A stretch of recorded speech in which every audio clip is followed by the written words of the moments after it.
나만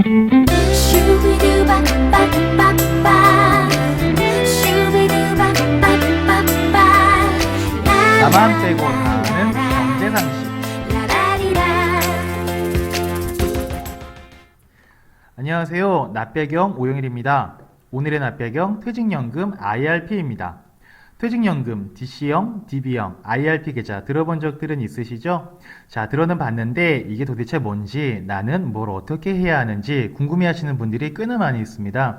그래서 오늘은 퇴직연금 제도와 DC, DB, IRP에 대해 정리해봤습니다. 기존의 퇴직금은 퇴직 시 직전 3개월 월급 평균을 근속 연수로 곱해서 퇴직금을 지급을 해주죠.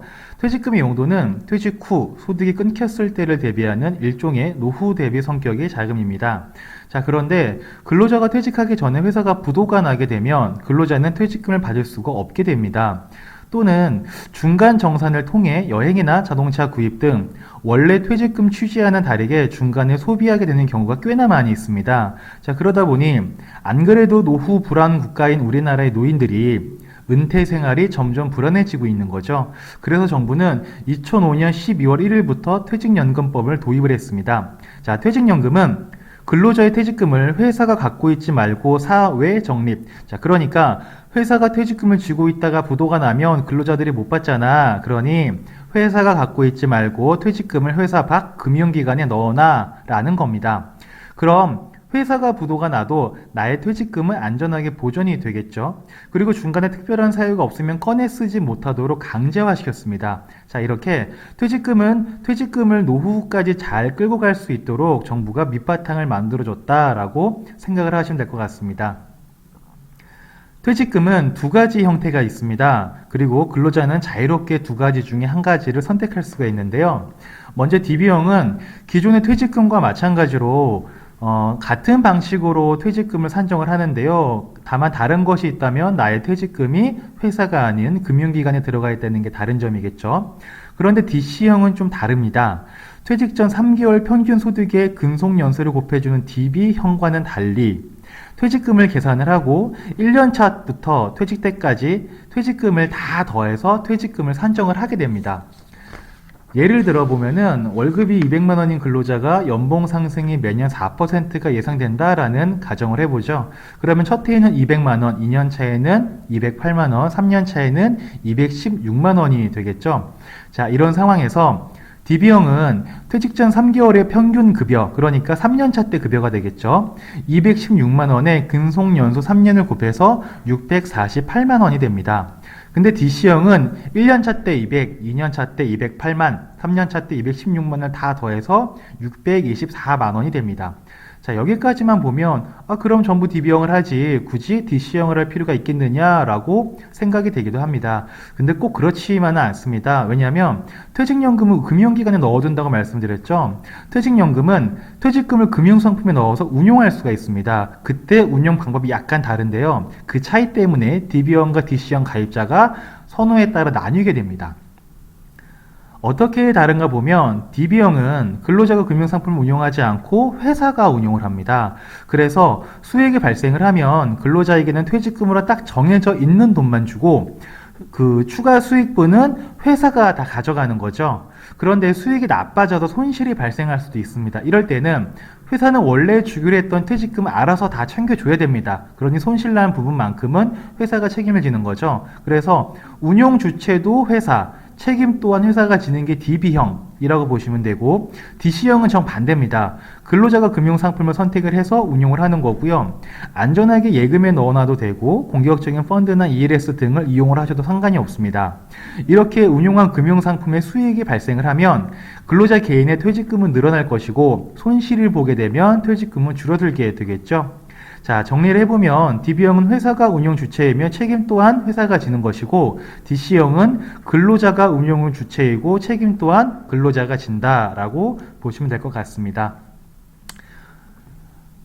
IRP 계좌는요, 쉽게 말씀드리면 퇴직금을 받을 때 예전에는 일반 통장으로 퇴직금을 받았지 않습니까? 그런데 이제는 IRP 계좌를 만들어서 꼭 그 IRP 계좌로만 퇴직금을 수령할 수가 있습니다. 그리고 이직 또는 퇴직 전이라도 IRP 계좌를 미리 만들어서 회사에서 주는 퇴직금 말고도 개인적으로도 IRP 계좌에 불입을 할 수가 있습니다. 그러면 이렇게 불입한 금액에는 몇 가지 혜택이 주어지게 됩니다.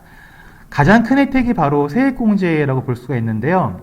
연간 700만 원 한도로 납입하는 금액에 13%, 16% 정도의 세액공제를 해주게 됩니다.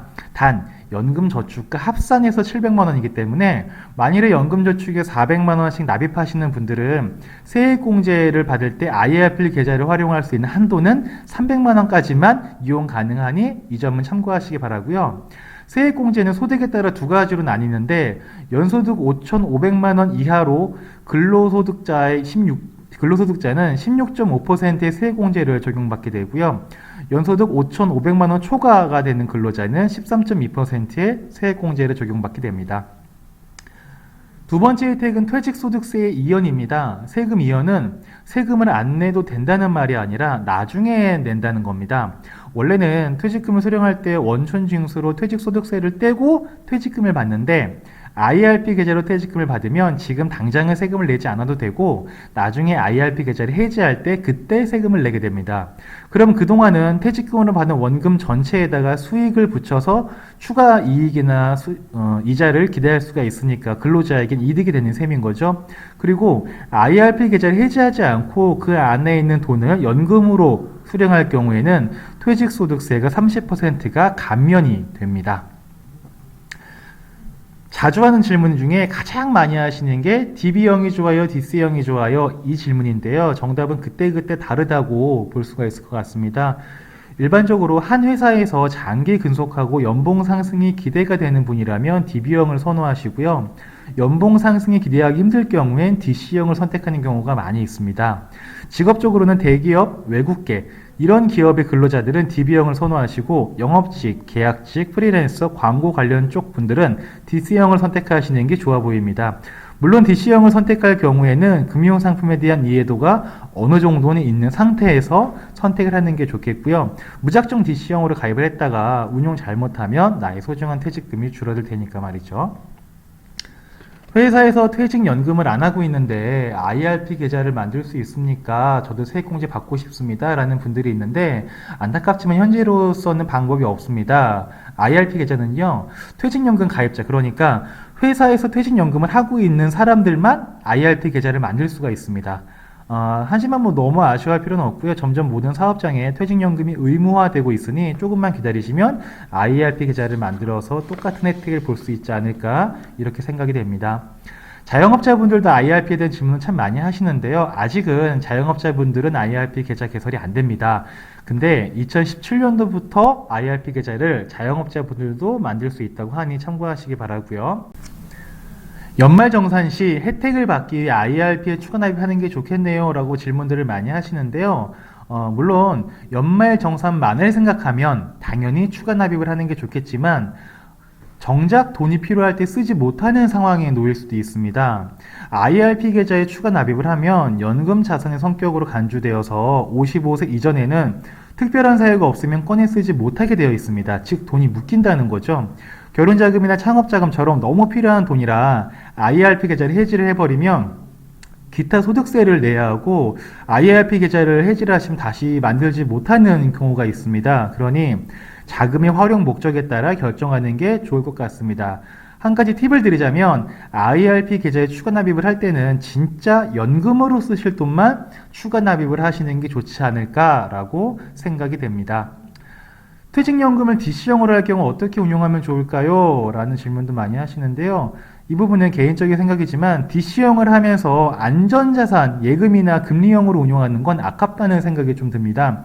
그럴 거면 차라리 적든 많든 연봉 상승분이라도 얻을 수 있는 DB형에 있는 게 나을 테니까요. DC형으로 선택을 하셨으면 약간은 공격적인 운용이 좋을 것 같고요. 어떤 상품으로 운용할지를 결정하시기 전에 금융상품에 대한 공부를 좀 하는 게 좋을 것 같습니다. 그리고 운용할 상품을 고르고 관리하는 데 혼자도 잘 하시겠지만 도움을 줄 전문가를 통해서 운용하시는 게 좋지 않을까라고 생각이 되고요. 연금으로 받을 때 세금은 어떻게 됩니까? 라는 질문이 있는데 퇴직금을 받은 게 있으시면, 그러니까 퇴직금을 받아서 IRP에 넣어놓은 그런 경우라면은 퇴직소득세를 30%를 감면받고 원래 내야 했던 퇴직소득세 70%만 내면 되고요. 연금을 받을 때 연금소득세를 냅니다. 연금소득세는 연령에 따라 차이가 좀 있는데 대부분 5.5%의 세금을 낸다라고 보시면 맞을 것 같습니다. 연금으로 받기 전에 일시금으로 수령하면은 어떻게 세금을 물게 되나요? 라는 건데, 퇴직소득세와 기타 소득세를 냅니다. 개인적으로 추가 납부만 했고 아직 IRP 계좌에 퇴직금을 받은 게 없는 상황이라면 당연히 퇴직소득세는 낼 게 없겠죠. 그래서 추가 납부한 금액, 개인적으로 넣은 금액과 거기에 붙은 이자에 대해서만 기타 소득세가 부과가 됩니다. 자, 마지막으로 총 정리 한번 하겠습니다. 퇴직연금 제도는 근로자의 노후 보장을 위해 만들어진 제도이고요. DB, DC의 차이는 내 연봉 상승분이 좀 괜찮을 것 같아. 그러면 DB. 투자 수익률을 좀 잘 낼 수 있을 것 같아. 라고 생각되면 DC. 형으로 정리하면 좀 편하지 않을까라고 생각이 되고요.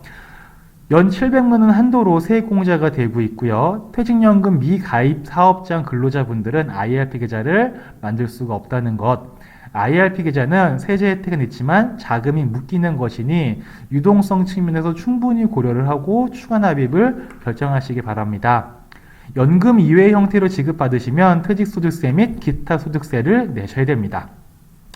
이상 퇴직연금과 IRP 계좌의 개념에 대해서 정리해 봤고요. 많은 내용을 압축을 하다 보니까 다소 이해가 안 되거나 어려운 부분이 있을 수도 있으실 것 같은데요. 이런 부분들은 카톡이나 문자, 메일 등 연락 주시면 추가적으로 안내를 드리겠습니다. 이상 나배경 오영일이었습니다. 감사합니다. 슈비두바